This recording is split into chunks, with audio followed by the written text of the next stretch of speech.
فرعون کون تھا؟ اس کی لاش کب دریافت ہوئی اور اس کی موت کی اصل وجہ کیا تھی؟ کیا اللہ نے فرعون کی لاش کے حوالے سے قرآن حکیم میں اس کا ذکر کیا ہے؟ سب کچھ ہم آج کی اس ویڈیو میں جاننے کی کوشش کریں گے، تو چلیے معلومات سے بھرپور ہم اس ویڈیو کا آغاز کرتے ہیں۔ آج سے کم و بیش 3500 سال قبل مصر میں فرعون نے بنی اسرائیل کو اپنا غلام بنا لیا تھا۔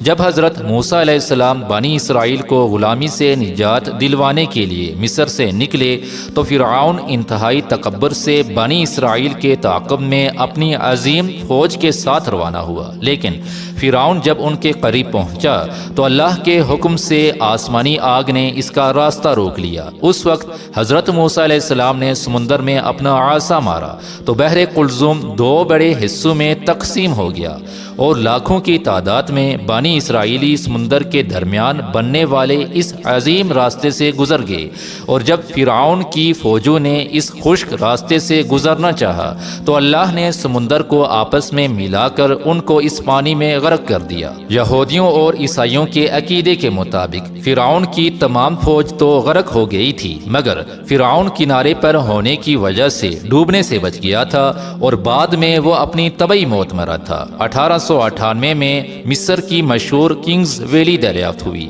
یہاں مختلف مقبروں میں فرعون سمیت دیگر کئی بادشاہوں کی حنود شدہ لاشیں دریافت ہوئیں۔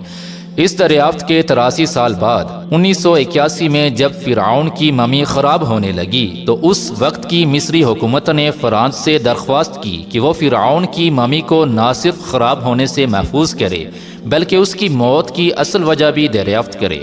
جب فرعون کی ممی کو ایئرپورٹ پر لایا گیا تو فرانسیسی صدر متران سمیت تمام وزراء، افواج کے کمانڈروں اور فوجی دستوں نے فرعون کی ممی کو اس طرح سلامی دی جس طرح ایک عظیم بادشاہ کو دی جاتی ہے۔ اس کے بعد فرعون کی ممی کو ماہر ڈاکٹروں کی ٹیم کے حوالے کیا گیا جس کے سربراہ ڈاکٹر مورس بوکائل تھے۔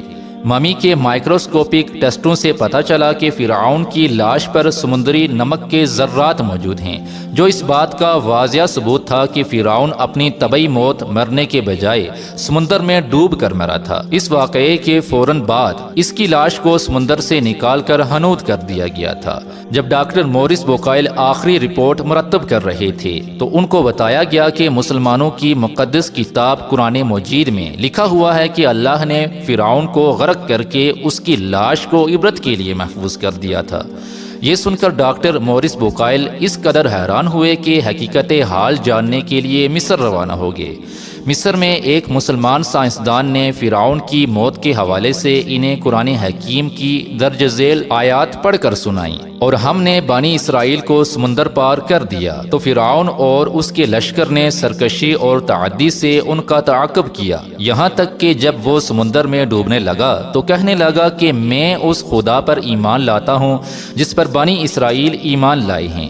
اللہ نے فرمایا تو اب ایمان لاتا ہے، حالانکہ تو پہلے نافرمانی کرتا رہا اور مفسد بنا رہا، تو آج ہم تیرے بدن کو سمندر سے نکال کر محفوظ کر لیں گے تاکہ تو بعد کے لوگوں کے لیے عبرت بن جائے۔ ان آیات کو سن کر انتہائی حیرت کے عالم میں ڈاکٹر مورس بوکائل کہنے لگے، قرآن کا نزول فرعون کی موت سے 2000 سال بعد ہوا اور اس وقت سے آج تک کوئی فرعون کی ممی کے بارے میں نہیں جانتا تھا، لیکن قرآن نے جو اس کے بارے میں پیشن گوئی کی تھی وہ آج نزول قرآن کے 1400 سال بعد فرانس میں ممی کے مائکروسکوپک ٹیسٹوں سے سچ ثابت ہوئی۔ ایسا کلام کسی انسان کا ہو ہی نہیں سکتا، یقیناً یہ اللہ کا ہی کلام ہے۔ یہ کہہ کر انہوں نے سب کے سامنے کلمہ پڑھ کر دین اسلام قبول کر لیا اور اپنے مسلمان ہونے کا اعلان کر دیا۔ یہی وہ ڈاکٹر ہیں جن کی مشہور زمانہ کتاب the Bible, the Quran and science نے آج پوری دنیا میں تہلکہ مچایا ہوا ہے۔